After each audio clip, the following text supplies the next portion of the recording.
Alors, hukmu al-halif ala al-mushaf. Ça, c'est une question intéressante. Quel est le jugement de jurer sur le mushaf? Alors, à votre avis, quel est le jugement de jurer sur le mushaf? Qu'est-ce que vous avez déjà entendu à ce sujet? Alors, mushaf, je vous rappelle, c'est l'exemplaire du Coran.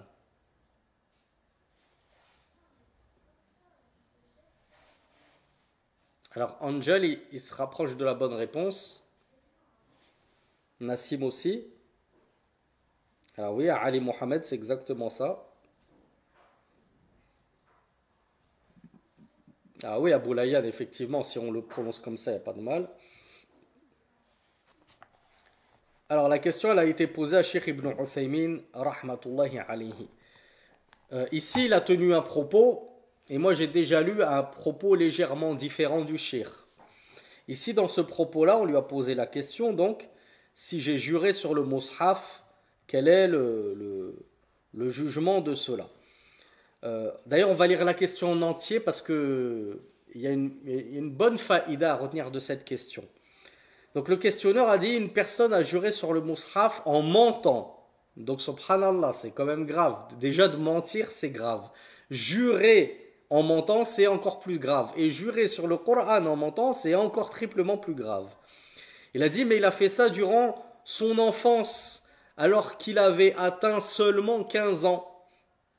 Cependant, il a regretté son agissement après la puberté, ou plutôt après avoir atteint l'âge de la raison, du discernement. Et il a su que ce qu'il avait fait était haram. Qu'est-ce qu'il convient de faire? Est-ce qu'il a un péché? Est-ce qu'il a une kaffara, une compensation, une expiation? Vous le savez, celui qui ment, dans certains cas de figure, il y a une expiation à sortir, l'expiation du serment. Alors déjà, moi j'ai une question à vous poser, introductive.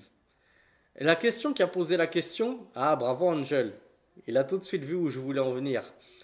Elle dit, j'ai juré sur le Coran en mentant alors que j'étais dans ma jeunesse, alors que je n'avais que 15 ans. Quand on a 15 ans, en islam, on est considéré comme un enfant ou comme un adulte? Dites-moi, de façon exhaustive, comment en islam on passe de l'enfance à l'adulte, à l'âge adulte?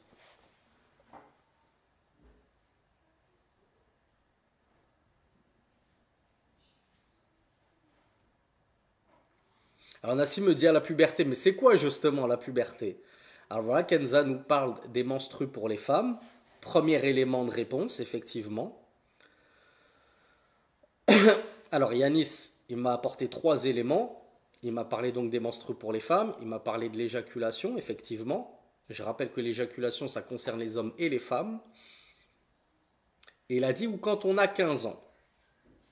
Donc Yanis, il a trois bonnes réponses sur quatre. Il en manque juste une. Alors Idriss, il nous a complété. Idriss, il nous a apporté la quatrième. Bravo Bin Valérie. Alors Bin Valérie, c'est pas premier poil sur le corps. C'est pas n'importe où. Parce qu'il y a des jeunes filles qui vont avoir du duvet sur la moustache. On va pas dire elle a du duvet sur la moustache, c'est devenu une femme. Elle a quelques poils sur les avant-bras, c'est devenu une femme. Attention, il faut être précis. Je sais que c'est des questions où on a toujours honte, c'est un petit peu gênant, mais il ne faut pas que cette fausse pudeur nous empêche de de nous cultiver dans la religion et d'apprendre correctement notre religion. La poussée, l'apparition des poils pubiens sur le pubis. Pubis qui est l'endroit autour des parties génitales. Donc lorsque j'ai ces poils autour du pubis, ou que j'ai une éjaculation, ou que dans le cas d'une femme j'ai mes menstrues, ou que j'ai atteint 15 ans, ça y est, je suis considéré comme homme, et femme, je suis considéré comme un adulte. Donc la question, elle est un petit peu rigolote. Cette personne qui dit j'étais jeune dans mon enfance, comme s'il essayait de se dédouaner, j'étais un enfant. Non, tu n'étais pas un enfant. À partir du moment où tu avais 15 ans, les savants ont dit, même si tu n'as pas eu d'éjaculation, que tu n'as pas eu encore l'apparition de tes poils pubiens, que tu n'as même pas eu tes menstrues, si tu atteins les 15 ans, ça y est, tu es devenu majeur en islam, tu es devenu adulte. Donc la majorité en islam, ce n'est pas 18 ans. Au pire du pire, c'est 15 ans. Et ça peut être bien avant. On a des sœurs qui sont pubères à 9 ans. Donc cette question, elle a été posée à Cheikh Ibn Uthaymin rahmatullahi alayhi. Il a dit al-halif ala al-mushaf li ta'kid al-yamin wa hadhihi sighatun la a'lamu laha aslan min as-sunnah falaysat mashru'a. Ici dans cette réponse-là, il a dit que le fait de jurer sur le mushaf pour accréditer un petit peu ton serment, renforcer ton serment, c'est une façon de procéder dont je ne connais aucune base dans la sunna et elle n'est donc par conséquent pas légiférée.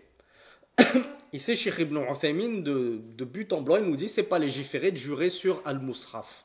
Mais il y a une deuxième fatwa où il nous précise et il nous dit si ce qui est voulu par Al-Mushaf, c'est kalamullah, c'est ce qu'il contient de paroles d'Allah. Alors est-ce que c'est autorisé, mes frères et mes sœurs, dans ce but-là? J'ai juré sur le Mushaf, sur le Coran, dans le sens que je jure sur la parole d'Allah. Est-ce qu'on a le droit de jurer sur la parole d'Allah? Oui, bravo. Bravo mes frères et sœurs. Très bonne réponse collégiale. Oui, car c'est un attribut d'Allah, comme vous me le dites tous. Et on a le droit de jurer par Allah, par ses différents noms et par ses attributs.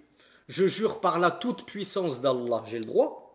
J'ai pas juré sur Allah lui-même, mais j'ai juré par l'un de ses attributs, sa toute-puissance. Là, en jurant sur le Coran avec l'intention que c'est la parole d'Allah, j'ai juré sur l'un de ses plus nobles attributs. Donc il n'y a pas de mal, nous dit Cheikh Ibn Uthaymin dans une autre fatwa. Et il y a des savants qui ont dit par contre, si ce qui est voulu par le Coran, c'est le livre avec des feuilles en papier et une couverture en cuir et de l'encre à base d'eau ou de soja ou je ne sais quoi, là c'est du shirk mineur, bravo Angel, c'est du petit polythéisme parce que tu as juré sur une création d'Allah, une créature, une chose fabriquée. Cet exemplaire du Coran, si ce que tu visais c'était le livre lui-même et non pas kalamullah, alors tu as juré sur une création, une créature, une chose créée. Or, il n'est pas permis de jurer sur une chose créée. On ne peut jurer que sur Allah, ses noms et ses attributs. Donc, comme me l'avait dit l'un d'entre vous, je ne sais plus si c'était lequel, je crois que c'était Abu Layyan, on peut dire wa rabbil mushaf ou wa rabbil Qur'an. D'ailleurs, je crois que c'est la question, on avait posé la même question à Cheikh Fawzan, hafizahullah. Alors, justement, Cheikh Fawzan, on lui avait posé la même question. Est-ce qu'on a le droit de dire Uqsimu bi ayatillah, je jure par les versets d'Allah. Uqsimu bi kalimatillah, je jure par les paroles d'Allah. Uqsimu bil Qur'an, je jure par le Qur'an. Uqsimu bi rabbil Qur'an, je jure par le Seigneur du Qur'an. Il a dit tout ceci est bon sauf jurer par le Seigneur du Qur'an. Donc ça, d'après Cheikh Fawzan, ça ne passe pas. Il a dit, mais plutôt il convient de dire Uqsimu bi munazzilil Qur'an. Je jure par celui qui a fait descendre le Coran. On ne dit pas je jure par le Seigneur du Coran, on dit je jure par celui qui a fait descendre le Coran. Parce que on pourrait penser que le Coran est une création. Lorsque tu dis parce qu'on dit je jure par le Seigneur de la Kaaba. Je jure par la Kaaba, c'est une création d'Allah. Donc je jure par le Seigneur de cette création. Si tu dis bi rabbil Qur'an, on pourrait penser que le Qur'an il est créé. Or on le sait, on l'a déjà vu que le Qur'an il est incréé.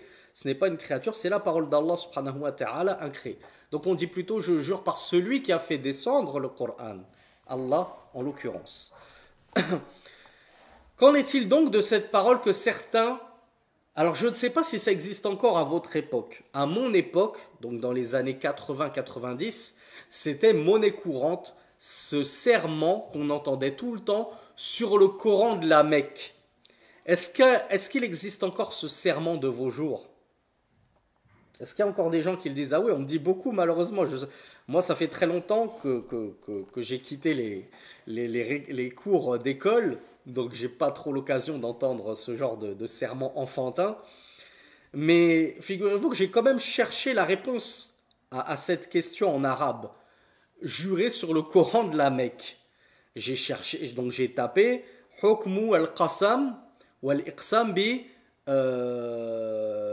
Qur'an Mecca wa Qur'an il-Kaaba. Je me suis dit peut-être que je vais trouver quelque chose. Je n'ai rien trouvé. Donc, je suppose, sans trop me tromper, wallahu alam, que cette expression, le Coran de la Mecque, elle est typiquement française. Peut-être qu'en Belgique aussi, certains le disent, mais dans le net arabe, je n'ai même pas trouvé cette expression, le Coran de la Mecque. Donc je ne sais pas qui c'est qui nous l'a déniché, cette expression, d'où il nous l'a sorti. C'est quoi juste ce Coran de la Mecque?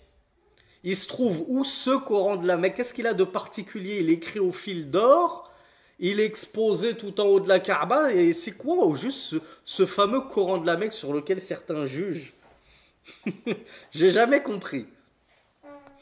Et je crains qu'en jurant sur le Coran de la Mecque, tu tombes dans le shirk mineur parce que tu vises justement un Coran de papier qui serait exposé à la Mecque ou je ne sais où. Et là, ça ne passerait pas dans un tel cas de figure. Donc ça, c'est vraiment une expression à délaisser, je jure, sur le Coran de la Mecque. Deuxième faïda, Cheikh Ibn Uthaymin nous apprend que jurer sur un mensonge, c'est quelque chose de très grave.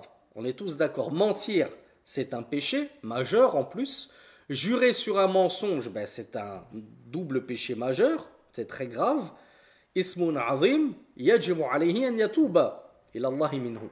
C'est un immense péché duquel il doit se repentir auprès d'Allah subhanahu wa ta'ala. Et le cheikh nous dit حتى إن بعض أهل العلم يقول إن هذا من اليمين الغموس التي تغمس صاحبها في الإثم ثم تغمسه في النار. Jusqu'à ce que certains gens de science, certains savants aient dit que ça fait partie de ces péchés qu'on nomme al-yamin al-ghamous, le péché qui fait plonger son auteur dans l'enfer. Donc c'est vraiment très très grave de jurer comme ça, sciemment, en toute connaissance de cause. Que doit faire celui qui a juré sciemment en toute connaissance de cause, outre la taouba? Alors, j'ai eu que 3 réponses. Non, 4.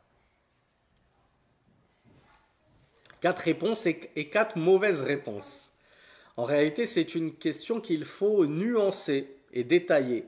Si je jure sur une chose passée, ça c'est les propos du Cheikh Ibn Uthaymin qui nous explique cette faïda, donc même si ce n'est pas réellement le cadre du séminaire, ça reste important de le savoir. Si je jure sur une chose passée, il n'y a pas d'expiation. Si moi je jure, en mentant, bien sûr on est en train de mentir, je jure que j'ai eu mon bac avec mention très bien, alors qu'en fait je l'ai eu qu'avec mention assez bien. Est-ce que je dois expier mon serment? Non. Non. Mais je dois faire taouba, bien entendu.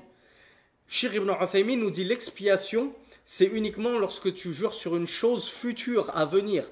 Je jure que je vais faire telle chose. Je jure que je vais aller chercher tes parents à l'aéroport. Si tu ne le fais pas, tu devras expier ton serment. Si tu as manqué à ton serment. C'est quoi l'expiation? Il y a Ben Valérie qui nous parle de 3 jours. Non, c'est pas ça justement l'expiation.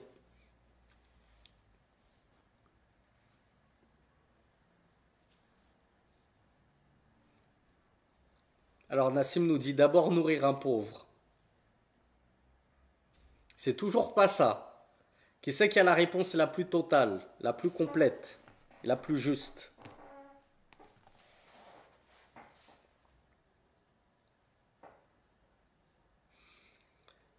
C'est quand même inquiétant, mes frères et sœurs, parce que kafaratul yamin, c'est quelque chose dont on est quasiment tous concernés. On n'est pas à l'abri de tomber dans un faux serment où on va mentir sur une chose future, on va manquer à notre promesse. Il faut savoir comment corriger ça, mes frères et mes sœurs, c'est important. Alors, on me parle de nourrir un pauvre, de libérer un esclave, c'est toujours pas ça. C'est le choix. C'est-à-dire que tu as le choix entre soit libérer un esclave, soit nourrir 10 pauvres, et je dis bien nourrir 10 pauvres. On n'a pas dit donner 10 euros, 5 euros à 10 pauvres pour qu'ils s'achètent à manger. Non, c'est toi qui lui prépares à manger ou tu vas acheter à manger et tu lui donnes à manger. C'est pas à lui de se casser la tête avec tes 5 euros à aller au magasin ou à aller s'acheter du riz, à le faire bouillir lui-même. Non, c'est toi qui dois assumer tes conséquences. Donc tu prépares à manger ou tu vas te déplacer et acheter à manger. Donc soit nourrir 10 pauvres, soit vêtir 10 pauvres. Donc tu as le choix entre ces trois expiations-là. C'est un choix. C'est toi qui choisis ce que tu fais. Et si tu ne peux pas expier par l'une de ces trois façons-là, parce qu'il n'y a plus d'esclaves de nos jours, que tu n'as pas assez d'argent pour nourrir 10 pauvres, ou que tu n'as pas assez de nourriture chez toi pour nourrir 10 pauvres, et que tu n'as pas assez de vêtements ou d'argent pour vêtir 10 pauvres, alors là, oui, tu jeûnes 3 jours. Tu jeûnes 3 jours. Mais ce jeûne des 3 jours, c'est uniquement si tu ne peux pas t'acquitter de l'une des 3 expiations précédentes. C'est pas la flemme de nourrir 10 pauvres, ça coûte trop cher. Je préfère jeûner 3 jours, c'est plus simple. Et en plus, ces 3 jours de jeûne, je vais les incorporer durant le mois de Ramadan ou dans les Sitta min Shawwal. Hak, la vie est belle. Je me simplifie au max la religion. Ça marche pas comme ça, mes frères et sœurs. Ah oui, on parle de 10 pauvres musulmans. Les pauvres non musulmans que tu as le droit de nourrir, c'est dans les sadaqat mutatawwi'a, dans les sadaqat facultatives, surérogatoires. Dans les choses obligatoires, tu dois nourrir des musulmans.